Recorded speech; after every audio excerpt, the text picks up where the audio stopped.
Сіз кефир ішіп, ағзамды ендеп жатырмын деп ойлайсыз ба? Қатты қателесесіз. Көпшілік кефирді ішкенде бір ғана қарапайым қате жібереді. Және соның кесірінен ол ем болмай, жай ғана асқазаннан өтіп, ешқандай пайда келмейді.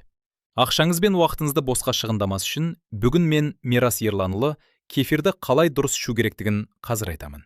60 жастан асқаннан кейін адам ағзасында, соның ішінде ішектің микрофлорасында түбегейлі өзгерістер басталады. Пайдалы лакто және бифидобактериялардың саны азайып, керісінше, зиянды патогенді бактериялар көбейе бастайды. Бұл ауру емес, бұл физиология. Бірақ дәл осыған байланысты ішек сезімтал болып, ас қорыту баяулап, иммунитет әлсірейді.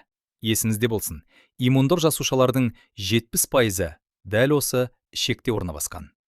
Кефир осы тепе-теңдікті сақтауға көмектесетін ең қолжетімді әрі ғылыми дәлелденген өнім. Алайда, оның өзіндік қатаң шарттары бар. Сіз кефирді қашан, қанша және немен ішу керектігін білмесеңіз, оның ешқандай пайдасын көрмейсіз. Қазір мен сіздің денсаулығыңызды сақтауға көмектесетін ең маңызды құпиялармен бөлісемін. Видеоны соңына дейін көріңіздер. Ең алдымен бір маңызды мәселені анықтап алайық. Қазір көпшілігіңіз, кефир дегеніміз біздің кәдімгі айран емес пе, деп сұрауыңыз мүмкін. Иә, сырттай ұқсас болғанмен, олардың ішкі дүниесі екі бөлек. Біріншіден, ашытқысы басқа. Айран тек сүт қышқылы бактериялармен ұйытылады. Ол ас қорытуға көмектеседі, шөл қандырады, өте жеңіл өнім. Ал кефир бұл нағыз тірі лаборатория. Оның құрамында тек бактериялар ғана емес, ерекше кефир саңырауқұлақтары мен пайдалы ашытқылар бар. Екіншіден, әсер ету күші. Егер айран ішектің жұмысын жай ғана қолдаса, кефир ішектегі тәртіп орнатушы рөлін атқарады. Ол патогенді микробтармен белсендірек күресіп, ішек флорасын түбегейлі жаңартуға қауқарлы. Сондықтан біз бүгін жай ғана сусын туралы емес, нақты емдік қасиеті бар кефир туралы айтып отырмыз. Бірақ қайталап айтамын, бұл күш тек дұрыс қолданғанда ғана оянады. Кефир бұл жай ғана ашытылған сусын емес. Бұл миллиардтаған тірі микроорганизмдердің нағыз колониясы. Сапалы кефирдің бір стақанында ішекті мекендейтін патогенді флораны ығыстырып шығаратын және өзіміздің пайдалы бактерияларымыздың өсуіне жағдай жасайтын тірі мәдениеттер бар. Бірақ мұндағы ең маңызды сөз дұрыс жағдайда. Мәселе мынада. Бұл бактериялар тірі организмдер және кез келген тірі жан иесі сияқты олар өте осал. Жоғары температура оларды бірден өлтіреді.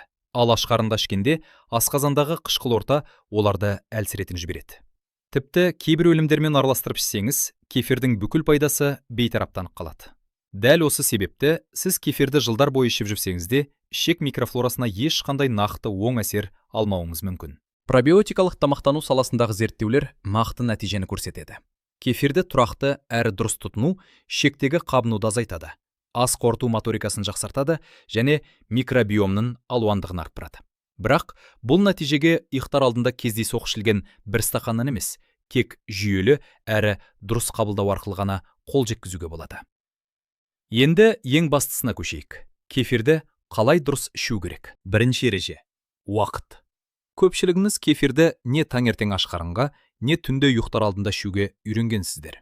Өкінішке орай, екі нұсқада қате. Неге екенін түсіндірейін. Таңертең аш қарынға ішу неге зиян?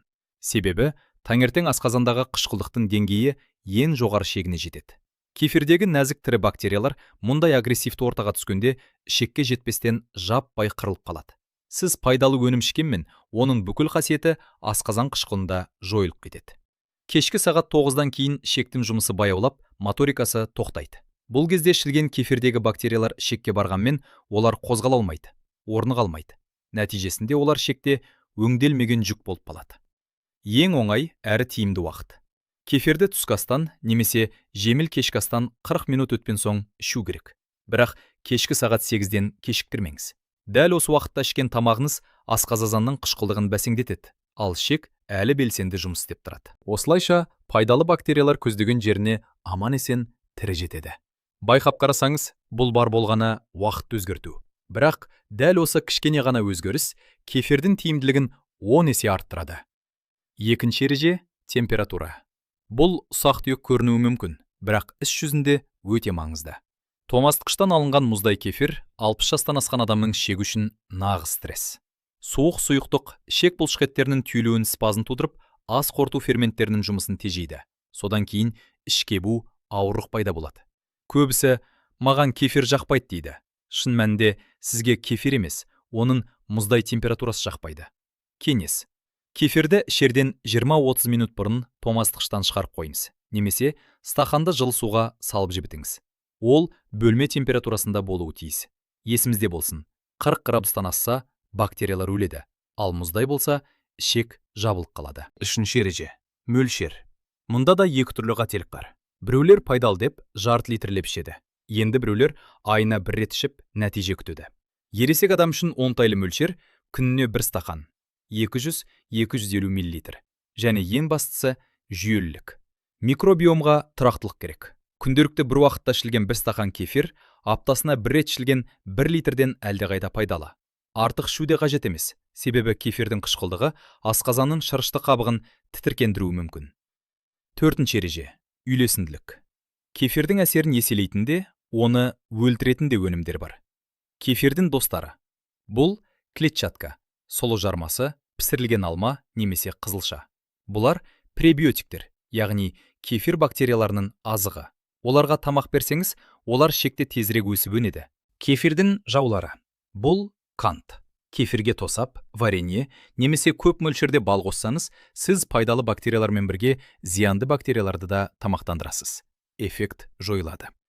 Егер тәтті қосқыңыз келсе, кек аздап қана бал немесе жарты банан қосыңыз. Маңызды ескерту. Егер сіз антибиотик ішіп жүрсеңіз, кефирді кемінде 2 сағаттан кейін қолданыңыз. Ал егер асқазан жарасы немесе гастриттің асқынуы болса, алдымен дәрігермен кеңескеніңіз абзал. Кефир дәрі емес. Ол дұрыс қолдансаңыз ғана шипа болатын құнды өнім. Кейбіреулер дұрыс схемамен 3 күн ішіп, ештеңе өзгерген жоқ дейді. Бұл қалыпты. Ішектің микробиомы ондаған жылдарда қалыптасқан күрделі экожүйе. 3 күнде қайта құрылмайды. Бірінші байқалатын өзгерістер қорытудың жақсаруы, кебудің азаюы, нәжістің тұрақтылауы. Адамдардың басым бөлігі 2-3 аптада байқайды. Кереңірек өзгерістер иммунитеттің нығаюы, витамин мен микроэлементтердің сіңуінің жақсаруы, ішектегі қабыну процестерінің азаюы 2-3 айда қалыптасады. Бұл ұзақ емес, бұл жай шынайы мерзімдер. Сөрелердегі бүкіл кефир бірдей пайдалы емес. Жарамдылық мерзімін қараңыз. Парадоксалды, бірақ 1-2 күндік жаңа кефирде тірі бактериялар көп және жұмсағырақ әрекет етеді. 3 күн және одан да ескі кефир қышқылдырақ болады. Сүт қышқылы көбірек болады. Моториканы белсендірек ынталандырады. Іш қатпауға бейімділік болса, жақсы. Яғни ескі кефир нашар емес, жай әрекеті бөлек. Майлылық 1-2,5%. Егде адам үшін оңтайлы. Майсыздандырылған кефир нашар сімеді. Майлар майда еритін витаминдерді еріту үшін керек. Тым майлы, өт қабына ауырырақ болуы мүмкін. Қоспалары, хош иістендіргіштері, қанты бар кефир өнімдерін болдырмаңыз. Зат белгіде жазылуы. Кефир және артық ештеңе. Құрамы нормаланған сүт, кефир саңырауқұлақтары негізіндегі ашытқы. Сонымен бүгінгі айтылғанды қорытындыласақ. Уақыты. Кефирді тамақтан 30-40 минут өткен соң ішіңіз. Аш қарынға да емес, тым кеште емес. Температурасы. Кефир бөлме температурасында болуы тиіс. Суық кефир ішекке стресс. Мөлшері. Күніне 1 стақан. Есіңізде болсын, мөлшерден бұрын жүйелілік маңызды. Үйлесімі. Кефирді клетчаткамен байтыңыз және қанттан аулақ болыңыз. Бұл ережелерді орындау қиын емес, қымбат та емес. Бұл күнделікті жасап жүрген ісімізді дұрыс арнаға бұру ғана.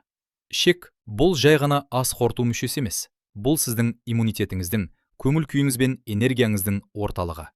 Ол дұрыс жұмыс істегенде, оның жеңілдігін бүкіл денеңізбен сезінесіз. Дәрігер Мирас каналына жазылуды ұмытпаңыз. Біз мұнда денсаулықтың қарапайым әрі ғылыми дәлелденген жолдарын талқылаймыз. Өзіңізді күтіміз, деніңіз сау болсын. Сау болыңыздар.